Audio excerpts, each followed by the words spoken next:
पतये नमो नमो निषङ्गिनैषु धिमते तस्कराणां पतये नमो नमो वञ्चते परिवञ्चते स्थायूडां पतये नमो नमो निचेरवे परिचरायारण्यानां पतये नमो नमस्रकाविभ्यो जुघागुं सद्भ्यो उष्णतां पतये नमो नमो धिमद्भ्यो नक्तञ्चरद्भ्यप्रकृन्तानां पतये नमो नम उष्णेशिने गिरिशराय कुलञ्चानां पतये नमो नम युषुमध्यो ಹೋಗುತ್ತೆ mind.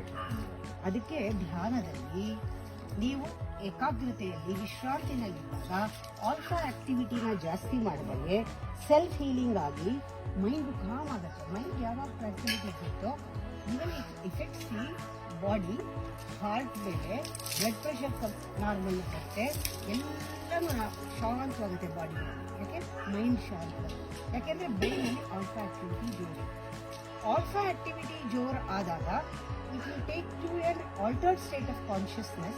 It is beyond sleep, beyond wakefulness and beyond your subtle. Theta rays ಆಯ್ತಾ, ಆಲ್ಫಾ ರೇಸ್ ಅಂತಾರೆ, ಥೀಟಾ ರೇಸ್ ಅಂತಾರೆ, ಡೆಲ್ಟಾ ರೇಸ್ ಅಂತಾರೆ. ದೀಸ್ ರೇಸ್ ಆರ್ ನಾವು ಕರೆಕ್ಟಾಗಿ ನೋಡಬಹುದು ಏನು ಯಾವ್ಯಾವ.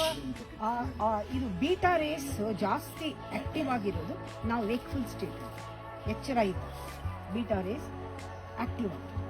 ಅದೇ ರೀತಿ ಥೀಟಾ ರೇಸು ನಾವು ಕನಸು ನೋಡ್ತಾ ಇದ್ದಾಗ ಆಕ್ಟಿವ್ ಆಗುತ್ತೆ. ನಾವು ನಿದ್ರೆ ಮಾಡ್ತಿದ್ದಾಗ ಡೆಲ್ಟಾ ರೇಸು ಆಕ್ಟಿವ್ ಆಗುತ್ತೆ.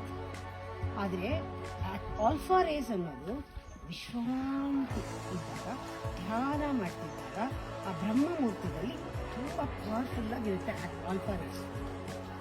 ನಾವೆಲ್ಲರೂ ಕೂಡ ಆಲ್ಫಾ ರೇಸ್ ಆಕ್ಟಿವಿಟಿ ಇದ್ರೆ ಬ್ರೈನು ಮೈಂಡ್ ಮೇಲೆ ಪರಿಣಾಮ ಬೀರುತ್ತೆ. Brain is an object in the body, not the mind. Mind is subtler than the brain.